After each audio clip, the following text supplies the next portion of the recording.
Sheba's revolt. Now a worthless man happened to be there whose name was Sheba, the son of Bichri, a Benjaminite.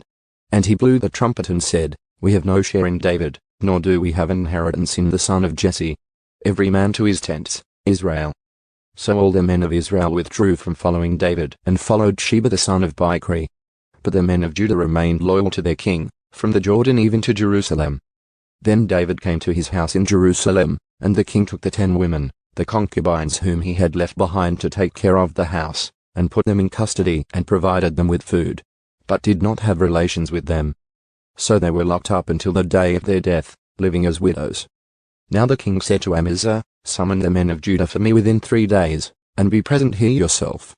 So Amasa went to summon the men of Judah, but he was delayed longer than the set time which he had designated for him. And David said to Abishai, "Now Sheba the son of Bichri will do us more harm than Absalom.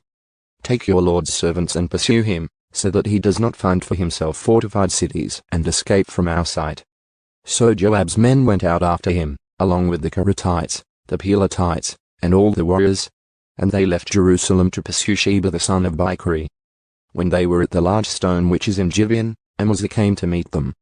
Now Joab was dressed in his military attire, and over it he had a belt with a sword in its sheath strapped on at his waist. And as he went forward, it fell out. And Joab said to Amasa, "Is it going well for you, my brother?" And Joab took hold of Amasa by the beard with his right hand to kiss him. Amasa murdered. But Amasa was not on guard against the sword which was in Joab's hand, so he struck him in the belly with it and spilled out his intestines on the ground, and did not strike him again, and he died. Then Joab and his brother Abishai pursued Sheba the son of Bichri. Now one of Joab's young men stood by him and said, "Whoever favors Joab and whoever is for David, follow Joab." But Amasa was wallowing in his own blood in the middle of the road. And when the man saw that all the people stood still, he removed Amasa from the road to the field and threw a garment over him when he saw that everyone who came by him stood still. Revolt put down. As soon as he was removed from the road, all the men went on after Joab to pursue Sheba the son of Bichri.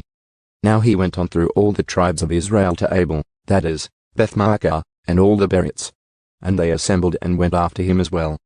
And they came and besieged him in Abel Beth-maachah, and they built up an assault ramp against the city, and it stood against the outer rampart.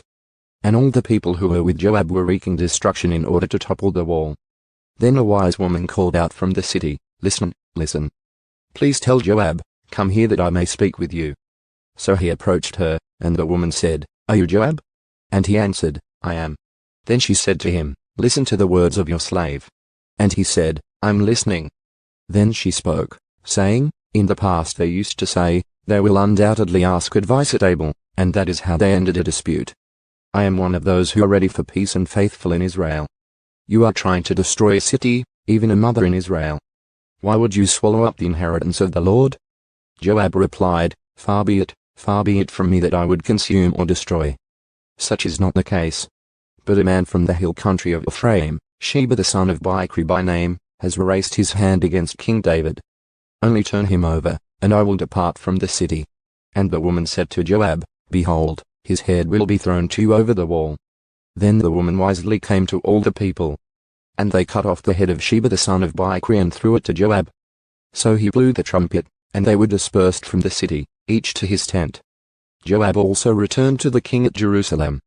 Now Joab was in command of the entire army of Israel, and Benaiah the son of Jehoiada was over the Kerethites and the Peletites. And Adoram was over the forced labor, and Jehoshaphat the son of Ahilud was the secretary. And Sheva was scribe, and Zadok and Abiathar were priests. Irathjared also was a priest to David.